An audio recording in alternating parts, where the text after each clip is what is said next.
చంద్రబాబు నాయుడు ఎన్నికల ప్రక్రియ మొదల దగ్గర నుంచి కూడా రాష్ట్రంలో అరాచకం సృష్టించాలని, విధ్వంసానికి తెర లేపాలి అనే ఉద్దేశంతో వాళ్ళ నాయకులను కానీ కార్యకర్తలను కానీ రెచ్చగొడుతూ అదే పందాలో దాడులు చేస్తూ విధ్వంసానికి రచన చేస్తూ ఈరోజు ఎన్నడూ లేనంతగా, ఇంతకుముందు కూడా ఎన్నికలు జరిగినాయి, అంతకుముందు ఎప్పుడు కూడా ఇటువంటి పరిస్థితులు ఉత్పన్నం కాల. ఈరోజు రాష్ట్రంలో భయానక పరిస్థితులను సృష్టిస్తున్న తెలుగుదేశం పార్టీ, రెచ్చగొడుతున్న చంద్రబాబు నాయుడు ఎన్నికలు జరిగి 4-5 రోజులు అవుతున్నా కానీ రాష్ట్రంలో మారణకాండ జరుగుతూనే ఉంది, విధ్వంసాలు జరుగుతూనే ఉన్నాయి. దీనికి సృష్టికర్త చంద్రబాబు నాయుడే. ఈ అల్లార్లకు ఆద్యుడు కానివ్వండి, ఎక్కడ ఏ విధంగా గొడవలు పెట్టాలి, ఎవరిని రెచ్చగొట్టాలి, ఎవరితో దాడులు చేయించాలని చెప్పేసి ఆలోచనతో ముందుగానే కుట్రలు పన్నుతూ ఉన్నాడు. అమాయక ప్రజల్ని బలి తీసుకుంటా ఉన్నాడు.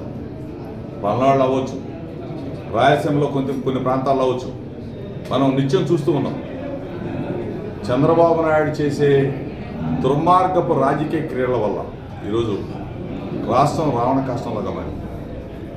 ఎట్లాగూ చంద్రబాబు నాయుడు ఎన్నికల తర్వాత ఇక్కడ ఆంధ్రప్రదేశ్ రాష్ట్రంలో ఉండడం, తెలుగుదేశం పార్టీ అడ్రస్ గల్లంత అవుతుంది అందరికీ తెలుసు.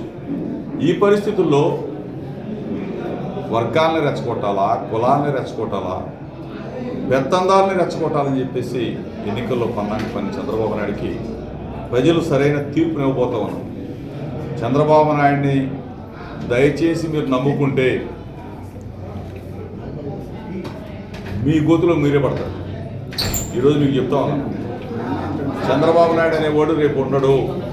Telugu Desam party address గల్లంతైపోయింది. మీరు చంద్రబాబు నాయుడిని నమ్ముకొని దాళ్ళకి మీరు గల పురికొలిపితే రేపు ప్రజలు మీకు తగిన శాస్తి చేస్తారని చెప్పేసి తెలుగుదేశం పార్టీ వాళ్ళకి హెచ్చరిక చేస్తా ఉన్నా. మీ ఆలోచన విధానం మార్చుకోండి. ఇది ప్రజాస్వామ్యం. ప్రజాస్వామ్యంలో ప్రజలు స్వేచ్ఛగా ఓటు వేస్తారు.